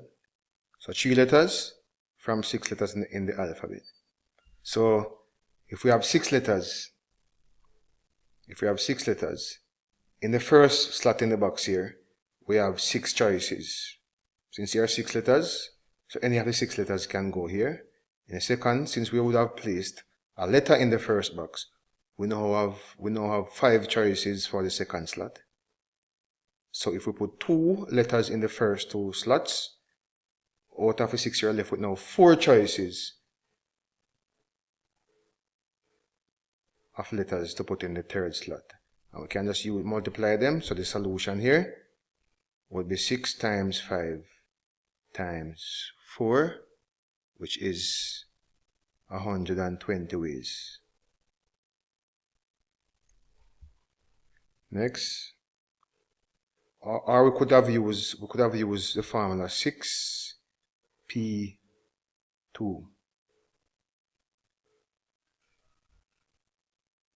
P3, sorry.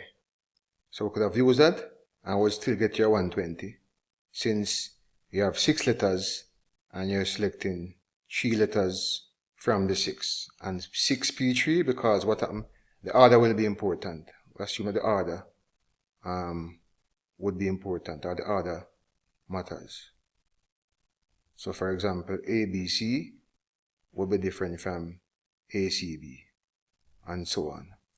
Alright, so let's move on. Number of ways of selecting all letters of the word success.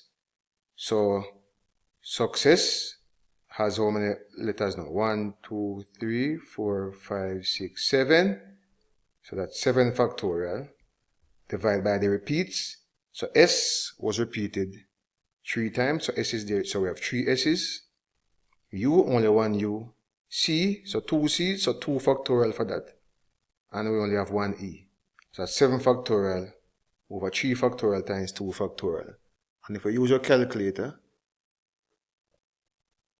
7 factorial, that's 5040. 3 factorial, that's 3 times 2 times 1, that's 6. 2 factorial, that's 2. So 6 times 2.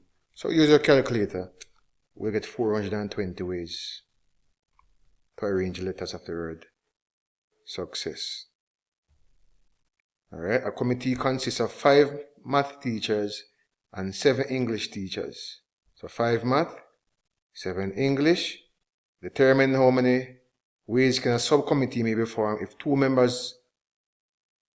math teachers and 3 English teachers are selected in no particular order. So in other words, order is not important. So we use the combination formula, NCR formula. So 5 math teachers, and we selecting 2 from the 5. So 5 choose 2, that's for the math. And for the English, there are 7 English teachers, and we're choosing 3. So 5 choose 2, times 7 choose 3. 5 choose 2, that's 10. 7 choose 3, that's 35. So there are 350 ways of selecting this committee. Let's move on to part D. A matrix is given, and we can see the matrix here. We're asked to find the determinant. I'm going to use a cofactor method. So I take this 1 and multiply the 1 by its cofactor, and the cofactor of the 1 is 0.246. So let me just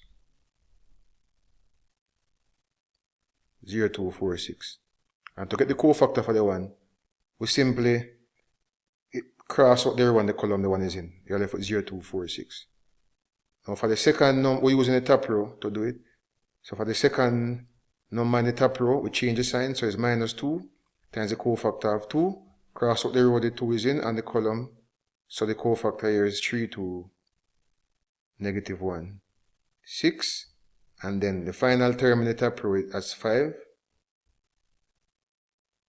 So the cofactor of the 5, cross out the row and the column the 5 is in. You're left with 30, -14. Alright, so 1 bracket, and we cross multiply and subtract. So 0 times 6, 0. -4 times 2, 8.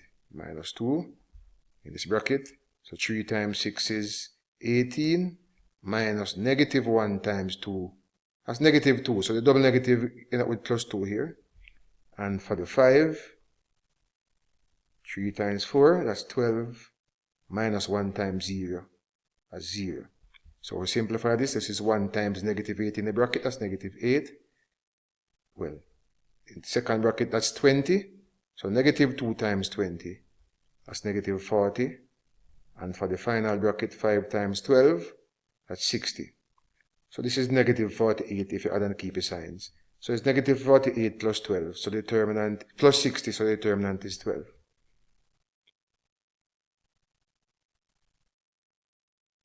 A system of linear equations is given as x plus z, y plus z, 2y plus z equal 1. Determine whether this system is consistent. So this system is consistent. We can form what we call the matrix of coefficients. And if consistent, the determinant should not be equal to 0. So matrix of coefficients for the values here on the left hand side. Let's put them in. So we have x, y, z coefficient. Alright, so x, so 1x, 0y, 1z.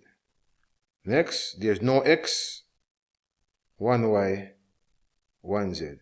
Next, there's no x, 2y, 1z. Let's find the determinant now. So the determinant, I'm using the top row again. So 1, and the cofactor of 1 is 1 times 1 minus 2 times 1. Next, 0, and it doesn't matter what the cofactor is. So 0 times whatever is 0. And the next one is the last number in the top row. That's 1. And the cofactor of the one here is 0 times 2, which is 0. And 0 times 1, which is also 0. So that's work out to 0. So, so the determinant is 1 minus 2. That's negative 1, which is not equal to 0. So therefore, at least one solution exists for this system of matrix here. Hence, the system is consistent. So consistent means at least one unique solution exists for the other method you could have used is actually solve it. So if you think about these two equations here, you can subtract them from each other. You'll get y equal to 1. 2y minus y, z minus z. Alright? Well, negative 1. If you subtract these two equations.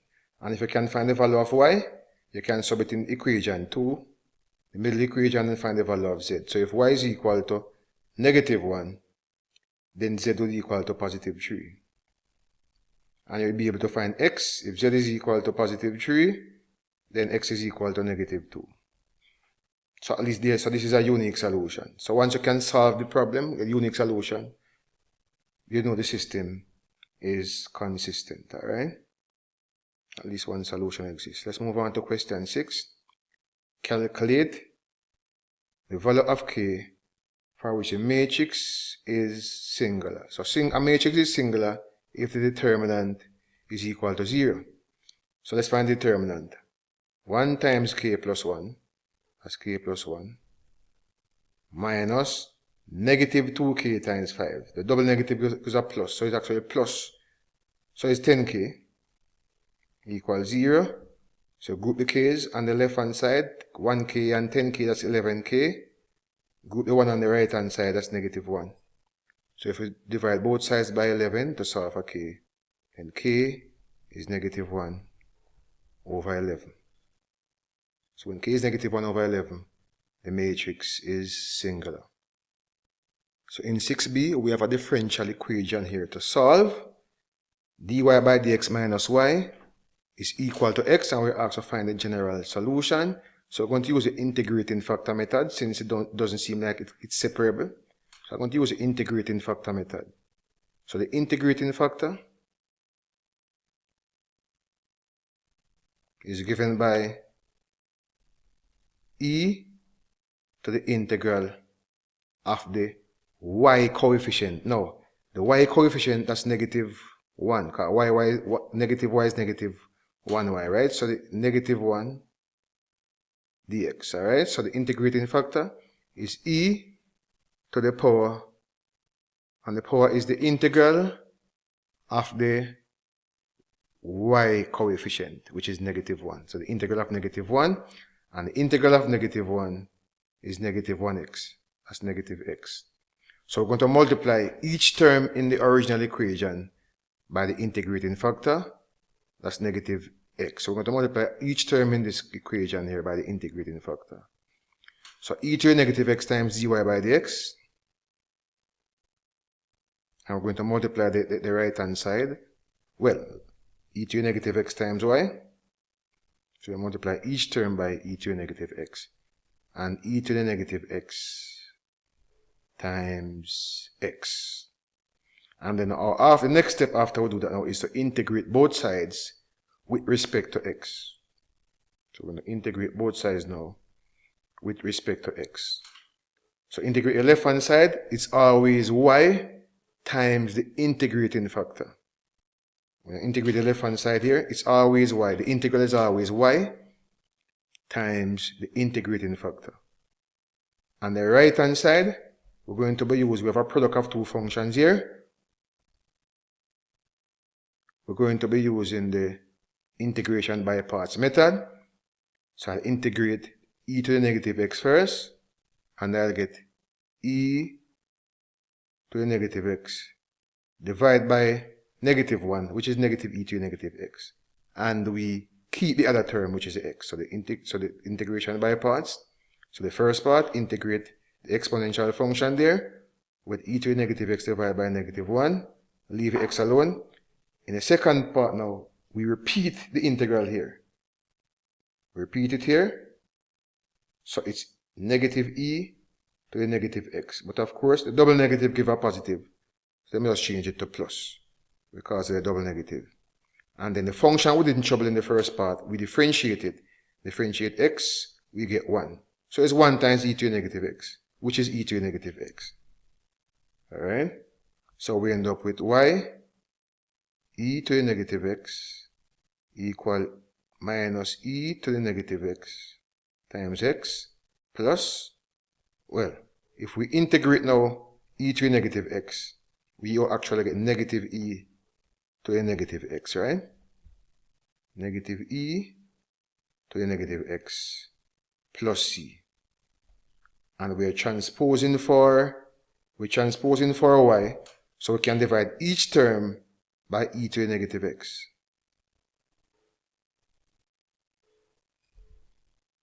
Divide each term by e to the negative x.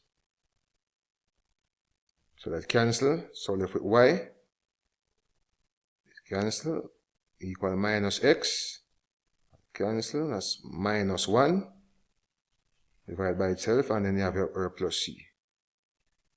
Well, plus c, and that's e to the positive x. If I just bring back up the exponential term, law indices allows me to change the sign of the power. So this is c e to the x. And we are told now that y equal 1, x equals 0. We can use this to find the particular solution. That's finding the value of c. So we can replace the y with 1, replace x with 0. So this will be minus 0, minus 1, plus c. If we replace x with 0, is e to the 0. E to the 0, which is 1. So it's c times 1, which is just c. So if I add 1 to both sides, the value of c there is 2. So therefore, the particular solution is y equal minus x minus 1 plus, now we know the value of c. So the difference between the general solution and the particular solution is that for the general, we don't know the value of c, and for the particular, we know the value of c. So that's our solution. Part C, a differential equation is given by, and we have the differential equation there, and we're asked to obtain the complementary function of the differential equation. Now to do this, we can solve the homogeneous equation, so that we can solve, just solve as if this is equal to 0. And we form the auxiliary equation. The auxiliary equation is, let's write here the auxiliary equation. The auxiliary, we spell auxiliary, AUX, that's how we spell it. From the homogeneous. So d2y by dx squared, that's m squared, minus m for dy by dx, minus 2 for the negative 2y. Alright, this can be easily factorized as m minus 2 bracket m plus 1, and if you equate each factor to 0, m equal to 2 or m equal to negative 1. So we have two unique solutions. So the general formula for the complementary function, so y, complementary function, the general format is c1 e to the m1x plus c2 e to the m2x, where m1 and m2 are the solutions. So in this case, the complementary function c1 e to the, or m1, we can use 2x plus c2, and c1 and c2 are constant respectively. E, the second m value here is negative 1. So negative 1x, which is the same thing as negative x. So that's our complementary function. In part 2, we're asked to determine a particular integral for the differential equation. So we can let our particular integral be. So notice on the right hand side now, we have an exponential function. So the particular equation for that, so we can let the particular solution be y, that's y subscript particular here, equal to a constant a times e, and what's the power here? The power here was 3x, right? Power here was 3x. So e to the power of 3x. Since it's an exponential. Alright, so we do it based on the form of the terms in the right hand side. Now the next step is to find the first and second integral. So the first integral, y prime, would be 3a e to the 3x. And the second integral, differentiate this, will be 3 times 3, 9, a e to the 3x. And we can substitute this now into the original equation. So we're going to substitute these.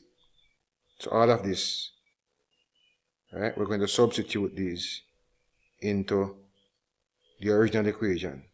What was the original equation? Here it was d2y by dx squared minus dy by dx minus 2y equal e to the 3x.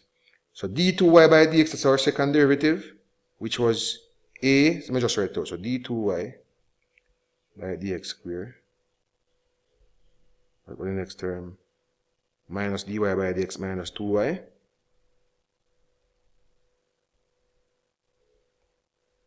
equal e to the 3x. So d2y by dx squared, that's 9a e to the 3x minus dy by dx, that's the first derivative, that's 3a e to the 3x minus 2y, and y is a e to the 3x, and that's equal to e to the 3x. Good? So each term of e to the 3x, so we can divide through by e to the 3x. So we'll get 9a minus 3a minus 2a. Divide the right hand side by the e to the 3x, we get 1. Which means that 9 minus 3 is 6, 6 minus 2, 4, so 4a is equal to 1. Divide both sides by 4, a is equal to quarter. So therefore, the particular, so y is equal to 4. A is equal to 4, sorry. So therefore, the particular integral, yp, for y particular, so yp is equal to, a is a quarter, so it's a quarter e to the 3x. So a quarter e to the 3x. That's the particular. And then the general solution, so therefore the general solution is given by y equal to the complementary function plus the particular integral. Plus the particular solution here, right? So the complementary function, we found earlier the complementary function to be, where was it? This is it. C1 e to the 2x plus C2 e to the negative x. Alright, so it's C1 e to the 2x plus C2 e to the negative x, and the particular, we just found it a while ago, was a quarter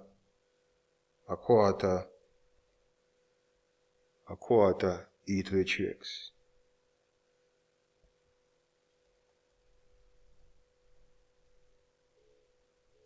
And that's our solution. And that's the end of the paper.